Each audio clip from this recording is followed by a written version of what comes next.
Alara moved through life as if the air itself whispered hints, each glance a thread, each pause a tug. She was not psychic, she simply saw patterns assemble faster than most people finished a sentence.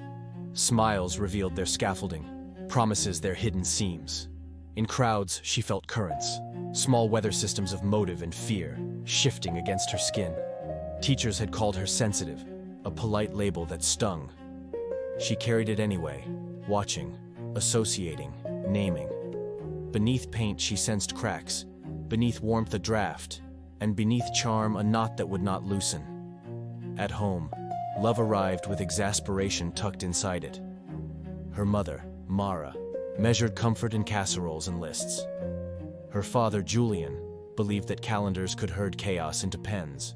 They tried to understand their daughter's pauses and tilted head, but concern often slipped into sighs. When Leo was born, laughter returned to the house like a porch light. He ran toward games, toward friends, toward any story that didn't require a microscope. Alara adored him with a fierce, careful patience, though she sometimes watched him the way sailors watch the horizon, alert for a change in wind. Her mind narrated without mercy, sorting details into constellations.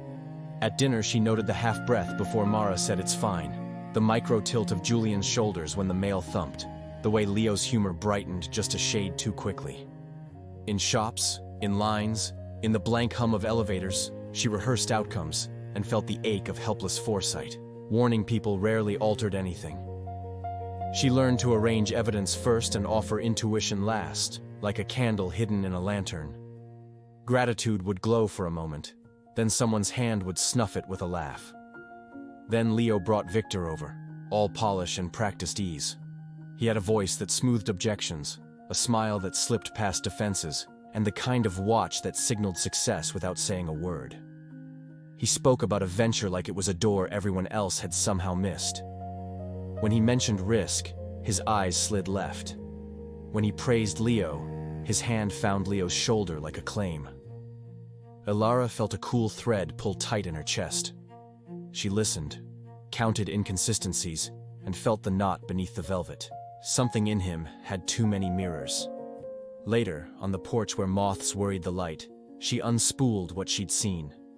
She led with documents to verify, with questions to ask, with the numbers that didn't breathe like real numbers. Only then did she name the feeling. A draft behind his charm. Leo's mouth lifted, affectionate and immovable. He said she always guarded the door against the party. He said ambition only looked dangerous to people who never ran. She swallowed the heat rising in her throat and tried again. Their parents, hungry for relief, heard confidence in Victor, and heard only caution in her. Despite her pleas for time and vetting, the plan gathered momentum. The inheritance Mara's mother left had become the story's hinge, and Victor bent it with practiced fingers. Documents arrived dressed in optimism. Leo signed with a flourish that made even Julian smile. Alara felt the world tilt, a soft lurch no one else registered. That night, sleep refused her. Behind her eyes unfurled the quiet disaster she could trace step by step.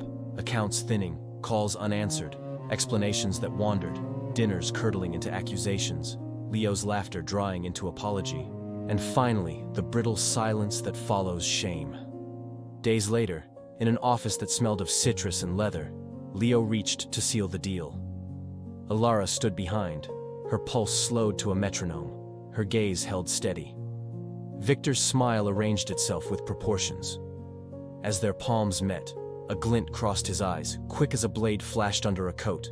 Triumph, unguarded, and cold. It slid into her like January air. She understood the tremor in the floor. This was the opening crack, and below them, the fault had already begun to move. After the handshake, the days took on a glossy sheen. Victor sent Leo updates that hummed with momentum, a new partner, a pilot test exceeding projections, a photo of champagne flutes. Leo's messages to the family grew buoyant, fed by screenshots and late-night calls where Victor's voice lacquered every doubt. Deposits landed. Small at first, then larger, enough to make even Julian loosen a sigh he'd held for years. At dinner, Leo's laughter came easily, and Mara served portions a little more generous, as if optimism had expanded the plates. Alara watched the shine and cataloged the shadows it cast. Between updates, she noticed Victor answering questions with detours, offering anecdotes instead of numbers. She traced how a document's language shifted mid-paragraph, terms softening from shall to aim to. On Leo's screen one evening, she glimpsed an invoice with a date altered by a single digit, spacing slightly wrong. When Victor stepped outside to take calls, his tone slid into something flat and efficient, stripped of charm. He used phrases like move them along and burn rate disguised as runway. The ledger lines in her mind didn't sing. They thudded. She fed suspicion into order, building a case she hoped Leo could climb. Cross-checking his timeline with public records, she found weeks missing. She shaped a memo of verifiable facts, and only at the end allowed for the draft behind his charm. When she showed it to her parents, the early deposits tugged at their expressions. "Maybe he's simply not poetic," Julian said, as if imprecision were a quirk of style. Mara's eyes caught on the line about the inheritance. "Give it time," she whispered, "to no one in particular." Victor agreed to meet her for coffee, glass walls and the hiss of steamed milk buffering the talk. She asked about the altered invoice. He called it a vendor's clerical error, remarkable how small mistakes bloom under pressure. She pressed about the shifting language. He praised Leo's adaptability in an evolving market. When she inquired about a partner who didn't appear on any registry, he laughed, said stealth collaborations were common, then asked if her gifts always ran toward suspicion. By the time Leo arrived, with an order he swore would close tomorrow, Victor had recast her concerns as protective love that could sour into fear. Leo kissed her hair in a rush, grateful and unhearing, and Victor's smile cooled the room. Momentum turned quietly. The deposit slowed, then stuttered. A promised wire failed to appear. Vendors sent neutral emails that smelled of panic, asking first for clarity, then for payment. Leo kept refreshing dashboards as if the act could conjure numbers. Victor became a shade on a screen, always in transit, always at a gate, always losing signal. When the collapse came, it was less a blow than a series of absences. A login that no longer recognized Leo, a phone line that answered with music and never a human voice, a statement showing the inheritance as a thin, clean zero. Grief made the house careful. Mara moved through rooms like she was carrying water to the brim. Julian took long walks and returned with his jaw set. Leo sat at the kitchen table with his palms up, as if waiting for something to be returned.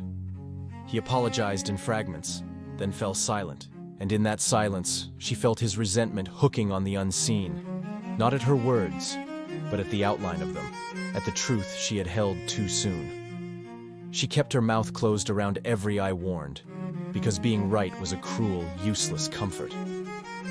She saw Victor again by accident in the lobby where Leo once met him, stone gleaming, air cool. He stood by a planter speaking into his phone, voice unvarnished. "They were easy," he said. "The brother, especially. Timing, flawless." He named a transfer that matched the hole in their account. Alara stilled. The old cold reformed into heat, awareness hardening into a clean, patient hunger now. The heat steadied her hands. She left the lobby with her face composed, walking until the glass and marble gave way to noisy pavement, the city's pulse syncing with the new cadence inside her. Awareness, once a constant hum, sharpened into a blade. She thought not about messages to warn, but about angles to press. He had tells, the way his sincerity brightened when people were watching, the exact hours his charm thinned, the routes he took to avoid repetition. She mapped him like weather, and with each small forecast, she felt purpose return, cool and deliberate. She began with the obvious surface, because surfaces reflect. Corporate filings that blinked in and out under different names, matching fonts in different prospectuses, a habit of renaming entities as if changing shirts. Old photos from glossy launches revealed a procession of partners who vanished between captions. Social posts showed the same watch, the same cafe corner, different companions leaning a degree too eager. On late nights, she found forums where anxious investors spoke in careful euphemisms. She read until patterns rose, like a watermark revealed by breath. The trail was longer than she'd hoped, sadder than she'd feared. She promised herself she wouldn't involve her family until there was something that could hold weight. Instead, she followed a name that repeated in footnotes and grainy photos. A man always 2 steps to the left of Victor, never smiling in the same way twice. She found him in a photo from a launch party years back, his hand not on Victor's shoulder but just beside it, as if refusing to complete the gesture. His name was Samuel, and his current presence online looked like a room where the lights had been turned off carefully. She found a message board where someone with his cadence had once corrected a rumor, and then gone quiet. He agreed to meet only in a place with machines louder than conversation. The laundromat smelled of soap and heat, the hum steady as a lullaby meant for adults. Samuel wore weariness like a well-cut coat. It made him look composed. He didn't want to relive anything, he said.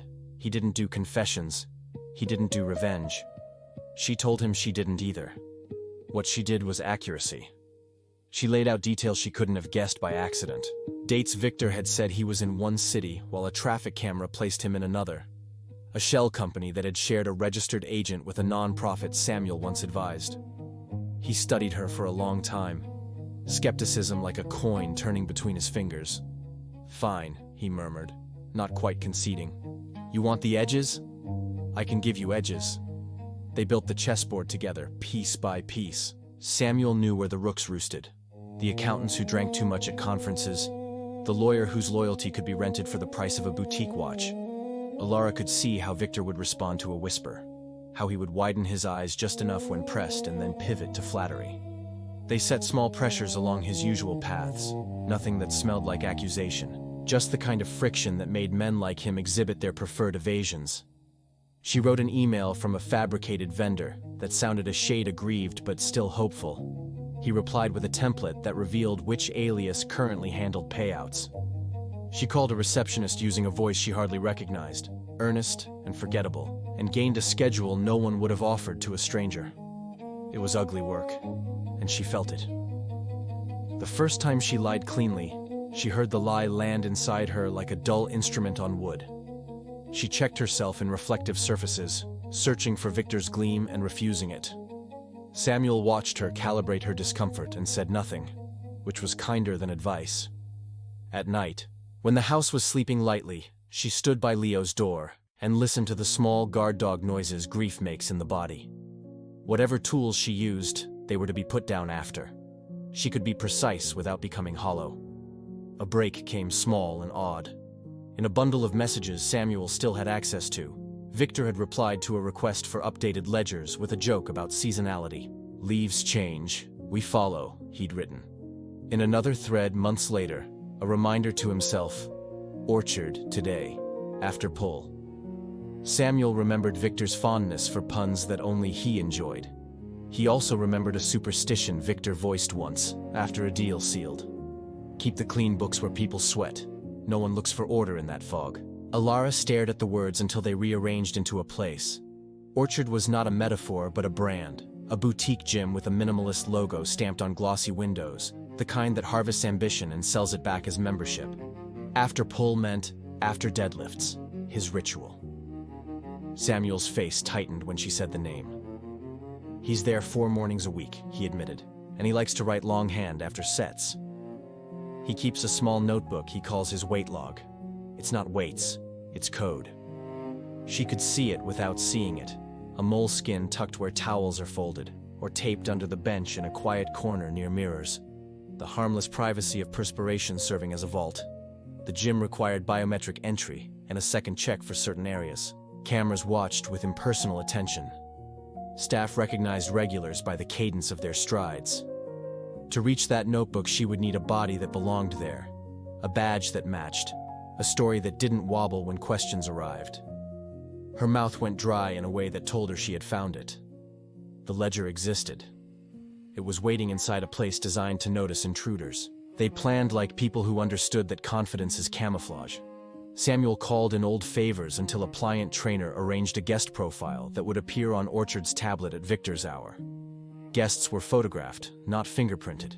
The second check guarded a glassed-in performance suite. Alara studied the gait of regulars, the door etiquette, the small choreography of belonging. Her cover story was thin and ordinary. A trial week, a friend's recommendation, An early meeting after a quick session. The fear she carried felt clean, like a blade she would pick up and put down. Dawn found her walking beneath Orchard's white logo into air that smelled of citrus and hot metal. A smile, a scan, a nod toward the racks. Mirrors breathed fog across faces and matched her practiced blankness. She stretched by a bench, fingers exploring the felted underside as if massaging a sore knee, and touched tape. The notebook lay there, flattened, corners polished with clear film. She swapped it for an identical decoy and rose. Victor's reflection ghosted the glass, head lowered, ritual settling his shoulders. He glanced past her. At the juice bar, Samuel spilled smoothies like confetti and bought her 3 clean seconds. She left with a towel over her shoulder and the poise of boredom, heart drumming in the quiet corridor until outside air loosened its grip. In Samuel's car, they let silence name what they'd done, then drove to his kitchen table and opened the book. The code yielded to patience. Press-marked pressure payments, pull withdrawals, sets tranches. Pairs were offshore, stone fruit cash drops. Arrows unfurled across paper, looping through shells and rented ethics. Dates aligned with the rise and ruin of her brother's investment. When Samuel whispered that she'd been right, relief stung more than it soothed. She wanted him to feel it before the world did. They baited a meeting through an alias he trusted and chose a co-working space whose glass rooms offered privacy that could see itself. Victor arrived in clothes that tried to look careless. Alara placed the ledger between them and spoke without haste. He called it theater.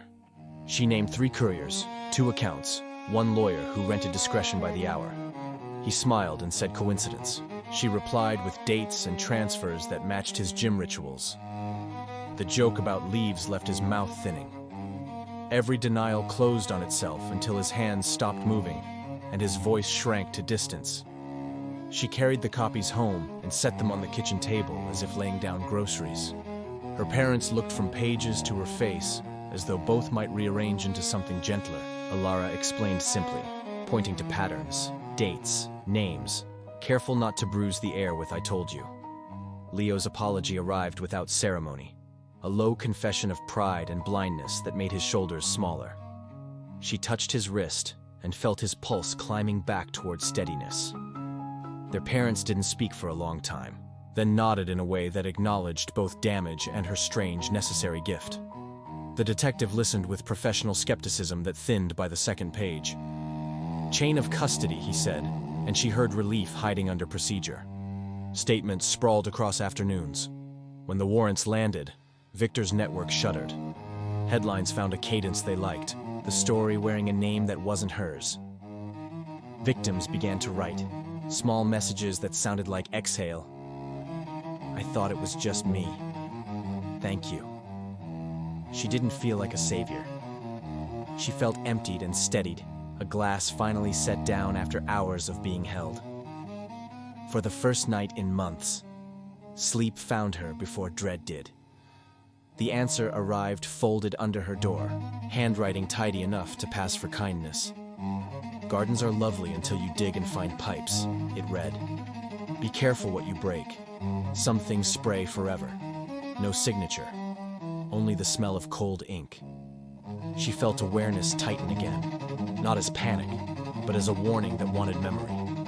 Morning found her reading the note again, under a square of winter sun, the ink's warning cooling her skin as if the page could exhale. Procedure ground forward despite its hiss. Victor arraigned, the ledger admitted, a judge denying the performance of innocence because the choreography no longer held. Reporters practiced outrage, then moved on. The victims' names did not. Restitution dripped through the legal pipes, not enough to undo, enough to stop the free fall. In her parents' bank app, small numbers turned upward. In her parents' faces, nights still pressed thumbprints of fear.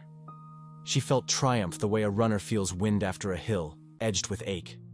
Sleep came, but it was thin sleep, quick to lift when floorboards spoke.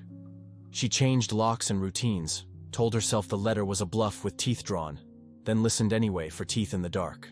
Some mornings she found herself rehearsing the ledger heist as if guilt had a stage that demanded encores. The memory gleamed and it stung. The lies she had told, the glance she'd used like a key, the part of her that could enter any room and leave with secrets. Leo tried to repay her in chores at first, washing her dishes so carefully the plates squeaked like shy birds. When she finally laughed, he did too, and the apology slipped out mid-laughter, raw and unadorned. He admitted the thrill of believing himself chosen, the sugar of praise that had made his mouth forget hunger. She told him she had chased a different sugar, the certainty of being right. Between them, Candor found stools at the counter. Their parents watched from the doorway and, later from closer, apologies braided with pride until the house took a deep, uneven breath. Awareness, once a constant siren, began to soften into a tuned instrument. She set small rules and practiced them like scales. No forecasting strangers' endings unless asked. No staying in rooms that treat her quiet like consent. No carrying every shard from other people's broken glasses. Samuel listened over coffee that tasted faintly of cinnamon and old bravery. He told her that cunning had saved them, but didn't have to define them. Their conversations became anchor rope, holding her where the current wanted to drag. She wrote the rules on a sticky note and let its neon speak gently. The detective called to prepare her for court, voice full of paper cuts and gratitude. She learned the choreography of testimony, where to place her gaze, how to let silence finish a sentence without inviting it to become a mirror. In the courthouse hallway, other victims avoided each other's eyes until one didn't, and then the quiet broke into murmurs of shared weather. She answered questions and did not flinch when Victor's attorney tried to turn her care into obsession. The judge's gavel sounded less like punishment than like a metronome returning a scattered room to time. In calmer hours, she tested the edges of a new purpose. She drafted a simple checklist for the wary heart, printed it without her name, and left copies at the library bulletin board where lost pets and found babysitters already told a city's story. She met with a non-profit that counseled families after fraud and listened more than she spoke, learning where her awareness could become a bridge rather than a blade. Samuel forwarded her an email from a small firm seeking an ethical investigator. She saved it, then read it again later, pulse steady and curious. The thank you arrived on a Tuesday, folded small inside a plain envelope. No return address, just her name in a careful hand.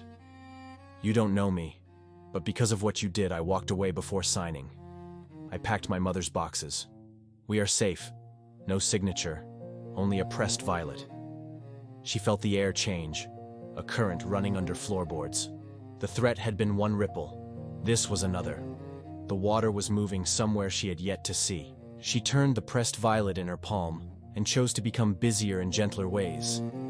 At the non-profit, she joined intake meetings and learned to warm the cold air that shame brings by naming what was survivable. She read timelines like weather maps, finding pressure systems in odd dates and copy-paste phrases. When a man muttered that he should have known better, she traced the scaffolding a liar had built and watched him reclaim his own footing. With a widow, she made a list on an envelope, each step sized to a breath. She called banks, flagged patterns, translated legalese into kitchen table language. Her awareness, once a siren, settled into a lantern she could place where others were stumbling, light enough that it guided without blinding. She refused to become a connoisseur of danger just because she could detect it. The old current still tugged, offering miles of what-ifs, but she learned to let most drift past. She practiced small disciplines, walking without headphones and naming colors, cooking with the radio low, noticing when her shoulders lifted and asking them down. When anxiety came dressed as intuition, she asked it for proof and waited. If her breath stayed generous, she proceeded. If not, she paused, wrote a note, and set it aside until morning. She left rooms before she turned into a mirror, and she slept even with unsolved questions. Awareness became a tool she chose, not a floodgate she guarded, and kindness, especially toward herself, became the rule that held the others. Samuel's steady friendship stayed like a small harbor with cinnamon on its air. He read her drafts for workshops and circled phrases that sounded like armor, asking what they hid. He was the first to hear she'd accepted a part-time investigator role with an ethical firm, and the first to ask what boundaries would make it livable. Love arrived without trumpets. Rowan, a community lawyer with patient hands, began by bringing coffee to her support group and by staying to stack chairs. He listened as if the pause between words contained data, and he never asked her to perform her insight. She told him she might sometimes retreat to sort the noise. He pointed to the dimmer switch, and said they could always adjust the light. At home, Leo began to text her not just for advice, but for joy. He sent photos of soups and crooked loaves, and once called to say he sensed a co-worker's charm was camouflage. She didn't script him. Instead, she asked what he noticed and what his stomach said, and together they practiced trusting quiet alarms without becoming sirens. Their parents came to her library talks and sat in the back, faces bright the way people face a coastline they nearly lost. The talks stayed modest. She handed out cards titled "Questions for Your Future Self," taught people to pause, to verify, to ask for time. With the nonprofit, she helped build a checklist banks began sharing. She wanted no credit, only fewer names on future lists of harm. Years pleaded without spectacle, the way steady work does. Some mornings memory pricked like nettles, and she washed dishes until the sting diluted. Some evenings gratitude arrived in envelopes. A stranger who paused before signing, a niece who learned to name pressure. She was not cured of vigilance, only companioned by it. She carried a small pencil in her bag and wrote questions on receipts, a ritual that let thought live on paper, not under her skin. Her gift no longer hunted her. It partnered with choice. She had become a quiet advocate, and the city's rumor of her work taught people to read between lines without losing themselves. When she finally allowed herself the word gift, it did not glitter. It steadied. Older now, not old. She walked home at dusk and found she did not scan every shadow for consequence. She looked at the world and it looked back, and between them a calm understanding held.